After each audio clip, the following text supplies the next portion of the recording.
Nakita ko yung unggoy. Yung iba tumingin sa katabi niya.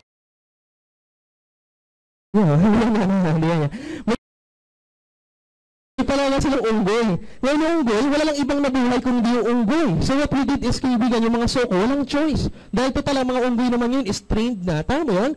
Yung mga ape trained na, di ba? Sa Planet of the Apes, nagkasalita yung mga ape, ha?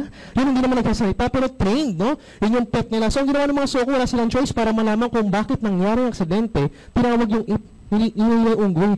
Pero upo, yun na lang ang investigahan nila, yung unggoy na lang. Wala silang choice, eh. So ang ginawa, pinupo yung unggoy. Upo, unggoy, umupo ka. Okay. Okay lang, dito na lang. Ayaw na siya. So, dito na lang. Unggoy, ayaw niya, dito na lang. Okay lang, sorry, dito na lang kita. Wala naman, Unggoy. Unggoy, maupo ka. Ha?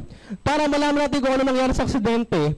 Ano ba ang nakita mong ginagawa ng pamilya?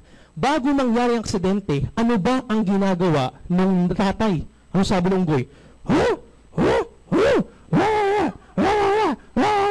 Nag-iinom yung tatay. Sabi ng mga imbestigador, kaya pala. So ngayon, kung yung tatay nag-iinom, yung nanay naman unggoy, anong ginagawa? Sabi ng unggoy, nagbubunga nga yung nanay. Anong sabi ng mga imbestigador? Kaya pala, ang gulo naman ng mag-asawa.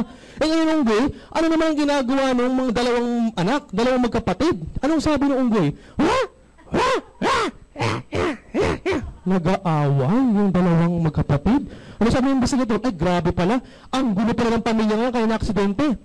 Palis yung investigador, ano sabi? Wait ng unggoy. Kung yung dalawang anak nag-aaway, yung nanay nagbubunga, yung tatay at nag-iinom, eh ikaw unggoy, anong ginagawa mo? Ano sabi ng unggoy?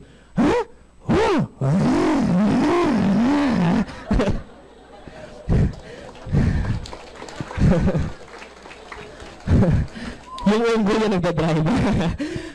Anong point, mga kaibigan? The question today here, mga kaibigan, is who is driving your life today? The question is, sino ba nagmamaneho ng buhay mo ngayon? Minsan, mga kaibigan, ang akala natin, tayo ang didesisyon para sa mga sarili nating nangyari sa buhay. Pero kaibigan, unfortunately, pag sinigyan mo subconsciously, malaking epekto ng mga tao sa labas and your environment on what all happening on your life today. Tama mo yun? Bakit ko sinabi ito, kaibigan? Lesson of the story, mga kaibigan, simple lang. Uunahan ko na po kayo. Masala sa mga first-timers. Paglabas mo dito sa kwartong ito, maraming tao sa labas, maraming unggoy sa labas. Na nagkasabi sa'yo, hindi totoo yan, hindi mo kaya yan, lokohan yan, kalokohan yan, pyramiding yan, marami po, kaibigan. Pero ang pinaka-point ko, who is driving your life today? Sino ba yan ang buhay mo ngayon? Hindi ako, dapat kayo. Anong point, mga kaibigan, kayo po nakakita, kayo nakarinig, and definitely